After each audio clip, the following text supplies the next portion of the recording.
क्या कह रही थी तुम प्रांजल? दीदी पहले तो आप रिलैक्स हो जाइए।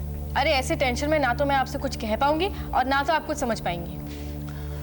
आई एम सॉरी प्रांजल, कहो। देखिए दीदी, राहुल भैया का जो गुस्सा है ना वो अपनी जगह पर बिल्कुल सही है, और फिर ये जो मर्द होते हैं ना वो हमेशा दूर की सोचते हैं। अब हम औरतों को ही आज के हालात के हिसाब से सोचना और जीना पड़ेगा ना। क्या मतलब? दीदी अब सुनने में तो बात बहुत छोटी सी लगती है, लेकिन हो भी सकती है बहुत बड़ी। अब आप ही सोचिए, इतने बड़े घर में अगर 2 लोग और रहने को आ जाए तो। 2 लोग? मैं चंद्रिका और उसकी माँ की बात कर रही हूँ। अब अगर वो दोनों इस घर में रहने को आ जाएंगे तो सबसे ज्यादा फर्क किसको पड़ेगा? सभी को पड़ेगा प्रांजल, तुम नहीं जानती, इस घर में कोई नहीं चाहता कि वो दोनों यहाँ रहने आए। गलत, वेरी रॉन्ग। सबसे ज्यादा फर्क सिर्फ आपको पड़ेगा। अब जरा सोचिए, गौर से सोचिए, कल को चंद्रिका और उसकी माँ इस घर में रहने को आ जाएंगे और फिर 2 दिन बाद अरे वो लोग राहुल भैया से अपना हिस्सा मांग लेंगे। अब और जरा गौर से सोचिए, 4 दिन बाद वो आधा बंगला मांग लेगी। दीदी ये चंद्रिका कुछ भी कर सकती है, उसके तेवर तो आप देख ही रही है ना। यू आर राइट प्रांजल, उसकी लड़ाई राहुल से है, इसका मतलब मेरे साथ ही है। अब मैं क्या करूं? प्रांजल तुम बताओ ना, मैं क्या करूं? सिंपल है दीदी, प्रॉब्लम को शुरू होने से पहले ही ना उसे खत्म कर देना चाहिए। अरे दीदी आपको ऐसा कुछ करना पड़ेगा जिससे चंद्रिका और उसकी माँ इस घर में रहने को ना आ सके। और हाँ, इस लड़ाई में आप अकेली नहीं है दीदी, मैं हूं ना आपके साथ। मैं ही तो हूँ आपकी इकलौती देवरानी प्रांजल, जो आपका इतना ध्यान रखती है इस घर में। थैंक्स प्रांजल, पता नहीं तुम नहीं होती तो मेरा क्या होता।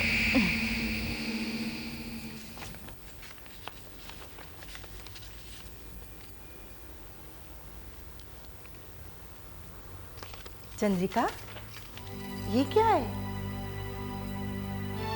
माँ के हॉस्पिटल के बिल्स। तुम इसी को लेकर टेंशन में हो? कितने के हैं?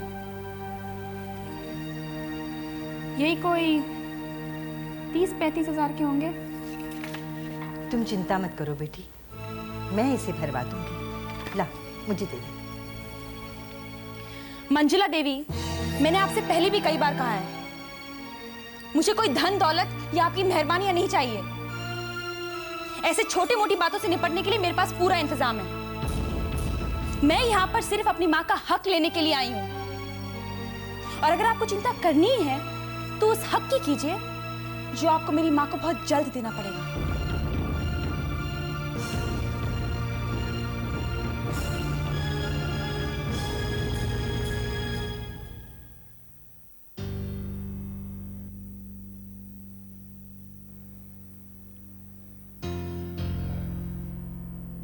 लीजिए मिस्टर बकुल, ये प्रिया देवी के बंगले के सामान की वो लिस्ट है जो अदालत ने दी है।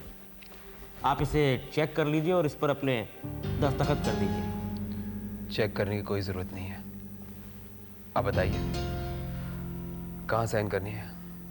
वेल, यहाँ और यहाँ।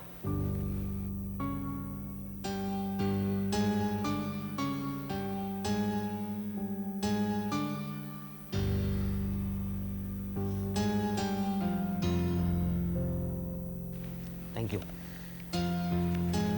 मिस्टर बकुल, दस्तखत तो आपने कर दिए हैं। अब आप ये भी जानते होंगे कि इस सारे सामान पर अब आपका कोई हक नहीं रह गया है। आपको ये सारा सामान एज इट इज यहाँ पर छोड़कर जाना होगा। I hope you understand the situation. जानता, आप अपना काम कीजिए। Thank you very much. चलो हवलदार।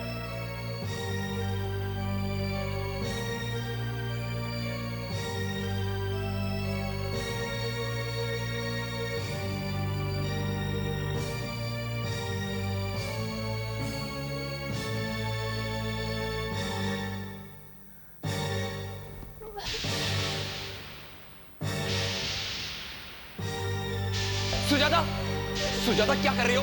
स्टॉप इट सुजाता, पागल हो गई हो क्या? Sujata please stop it, stop it Sujata please, come on relax.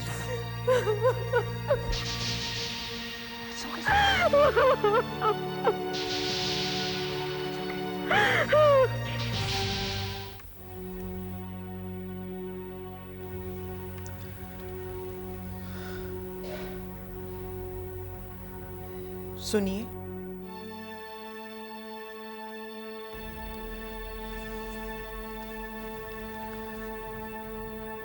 आप अब तक परेशान हो?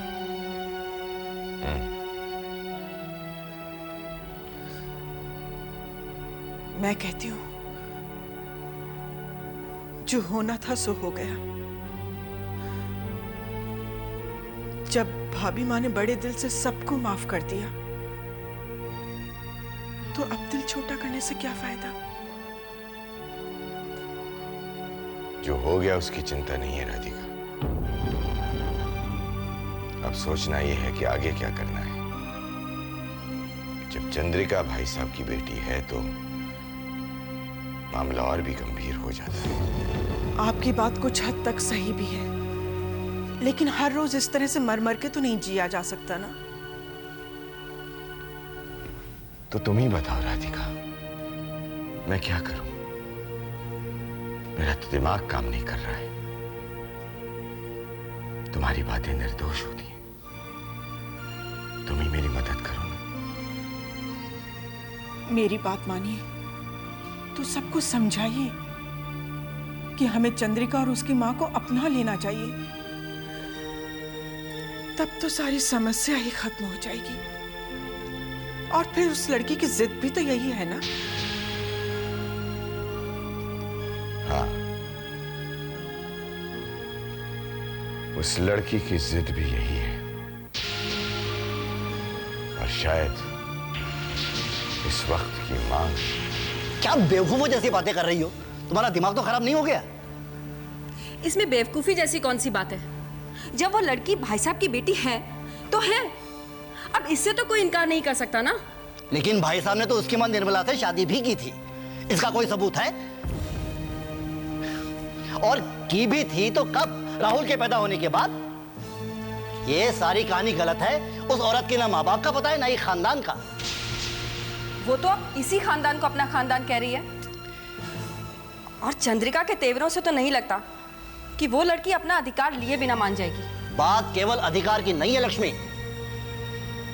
पहले ये तो पता चले कि इन माँ बेटी का असली मकसद क्या है। तो आप नहीं चाहते कि वो दोनों इस घर में रहें? सवाल ही नहीं उठता। और तुम भी इस मामले में अपना दिमाग ज्यादा मत लगाओ, समझ गई?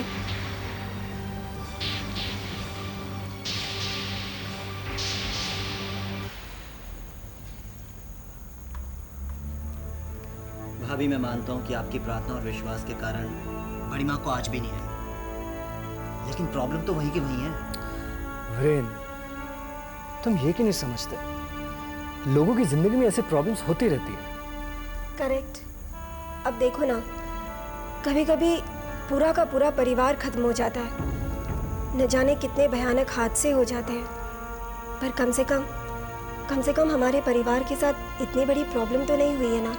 ठीक है, हमारी प्रॉब्लम छोटी है, लेकिन प्रॉब्लम तो है ना। वीरेंद्र भैया, अब प्रॉब्लम से घबराकर कोई जीना थोड़ी छोड़ देता है। और वैसे भी जिंदगी कभी किसी के लिए नहीं रुकती। जो हालात है उन्हीं के साथ जीना पड़ता है। हाँ भाभी, आप बिल्कुल ठीक कह रही है। कई साल पहले हुए हादसे को भी भूलकर हम फिर से पहले की तरह ही अपनी जिंदगी जी सकते हैं। हम उस हादसे को भूल सकते हैं, लेकिन चंद्रिका, वो तो उस हादसे को नहीं भूलेगी ना। उसे कौन संभालेगा? वीरेंद्र भैया, उसे संभालने के लिए हमारे घर के बड़े हैं ना। वैसे हमें उसके बारे में नहीं, राहुल भैया के बारे में सोचना चाहिए। सिर्फ राहुल भैया के बारे में ही नहीं,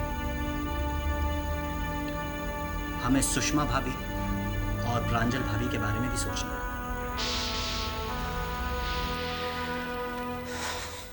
कैसे फर्क नहीं पड़ेगा सुरेन? अरे इतनी बड़ी बात हो गई और तुम कहते हो कि कोई फर्क नहीं पड़ेगा। प्लीज आप बच्चों जैसी बात मत करो। अच्छा तुम ही बताओ कि क्या फर्क पड़ेगा? क्या फर्क पड़ेगा? अरे बिजनेस में, बिरादरी में, परिवार में, सभी जगह तो फर्क पड़ने वाला है। और जरा तुम ही सोचो, ये कोई गर्व की बात है क्या कि सोमानी खानदान के सबसे बड़े भाई ने 2 शादियां की थी और उनकी नाजायज बेटी भी है। प्रांजल, प्रांजल, प्रांजल, तुम क्यों ये बार-बार चुभने वाली बात करती हो? आज तो सिर्फ मैं कर रही हूँ ना, कल तो पूरा जमाना करेगा। और हम इस घर में रहेंगे ना तो उंगलियां तो उठेंगी। और इस घर में नहीं रहेंगे तो उंगलियां नहीं उठेंगी क्या? क्या क्या हम लोग सुरेंद्र सोमानी और प्रांजल सोमानी नहीं रहेंगे? मेरी एक बात समझ में नहीं आती कि जब दूसरा कोई इस बारे में नहीं सोचता तो तुम बेकार में ये क्यों सोचती रहती हो?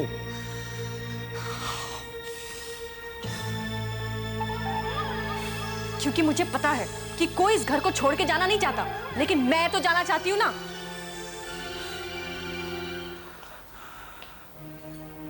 डैड, आ गए तुम? प्रकाश बेटा, सब ठीक तो है ना? क्या कहा डॉक्टर ने? नहीं डैड, सब ठीक नहीं है। सुप्रिया की तबीयत बहुत खराब है। क्या क्या हुआ? क्या इसे? इसे एक ऐसी बीमारी हुई है जिसका असर हम सब पर होगा। Oh God! बेटा साफ साफ क्यों नहीं बताते कि क्या हुआ इसे? डैड, बात यह है कि आप जो है ना, दादा बनने वाले। हाँ? ना इतनी अच्छी खबर ऐसे देते हैं क्या? हाँ? जीती रहो बेटा। कहाँ जा रही हो दीदी? पार्टी देनी पड़ेगी। पार्टी तो हम देंगे भाई, हम बड़े जो ठहरे।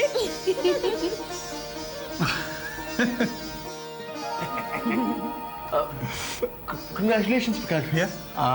Thank you Deepak, thank you so much. अरे भैया जी, अंग्रेजी जुबान को छोड़ो और जीजा जी आप एक काम करो, 1000 रुपये ढीले कर दो। हाँ भाई, मिठाई मंगवानी है।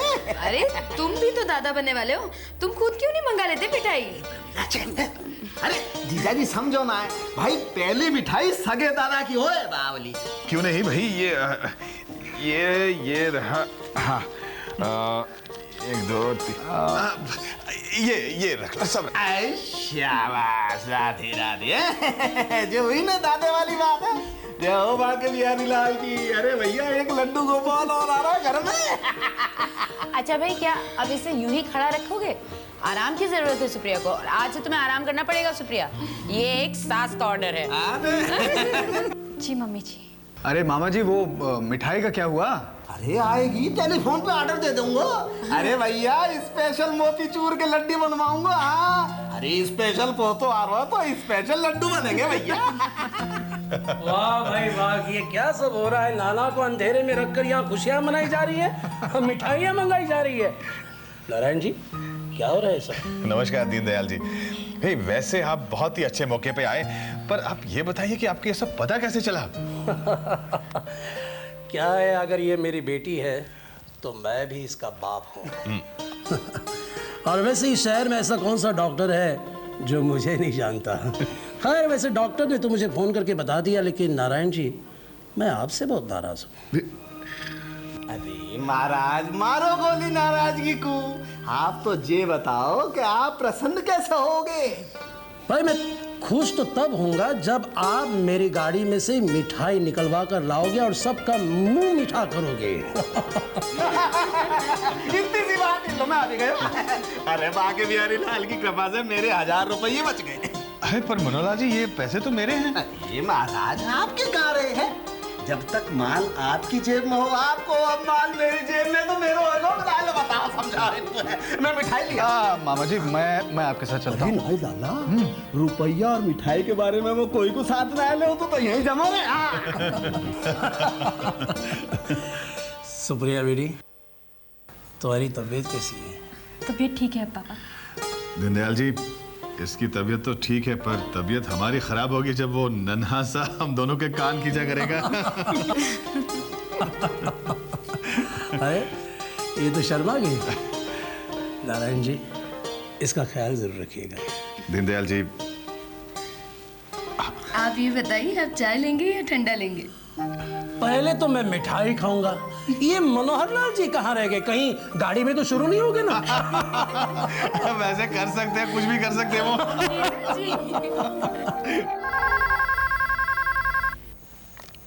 हेलो हेलो सुमन, मैं सुप्रिया बोल रही हूँ। हेलो भाभी, आप कैसी हैं आप? और पापा की तबीयत कैसी है? उनकी तबीयत तो ठीक है सुमन, लेकिन मैं अभी डॉक्टर के पास से आ रही हूँ और उनका कहना है कि मेरी तबीयत कुछ खराब है। आपकी तबीयत क्या हुआ भाभी? डॉक्टर ने हाँ डॉक्टर ने सुमन, अब तुम खुद समझ जाओ ना, मैं तुम्हें क्या बताऊं। What? भाभी? भाभी, you mean? Oh my God, I don't believe this. Congratulations, भाभी. Thank you, सुमन. भाभी ये तो बहुत ही बड़ी खुशखबरी है।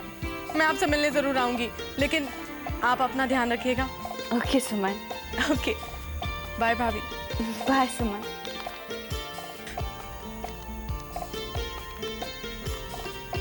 सुमन बुआ।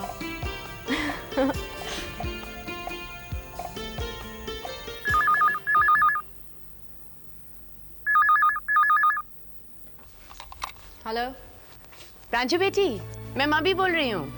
हाँ मामा बोलो, क्या खबर है? खुशखबरी ये है कि तुम्हारी सुप्रिया भाभी माँ बनने वाली है। ओह आई सी।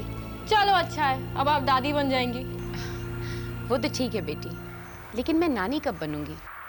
देखो तुम मेरी बात समझ रही हो ना? प्रांजू, इस बार कोई गलती मत करना।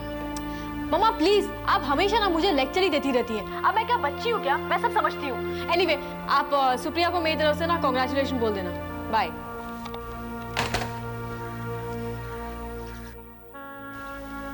कैसी लड़की है ये, जब देखो गुस्सा। माँ के अरमानों को कब समझेगी ये क्या कह रहे हैं आप? हम लोग यहाँ से जा ही रहे हैं ना, फिर सामान चेक करने की क्या जरूरत है? हम लोग क्या आपको चोर और चक्के लगते हैं? वकील साहब, आप कुछ कहते क्यों नहीं? जी हाँ, देखिए इंस्पेक्टर, आप चाहें तो आप चुप रहिए। देखिए, कानून कानून होता है। आप लोग अपने कपड़ों के अलावा इस घर से कुछ भी नहीं ले जा सकते। सामान तो चेक करना ही पड़ेगा। लेकिन प्लीज सुजाता, वेट, ये लीजिए, आप खुद ही चेक कर लीजिए। ठहरो।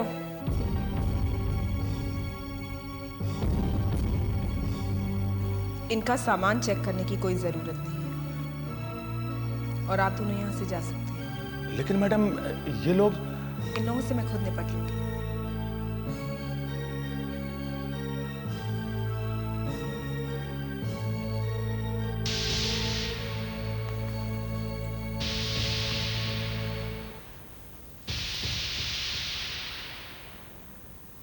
मिस्टर बकुल ठक्कर,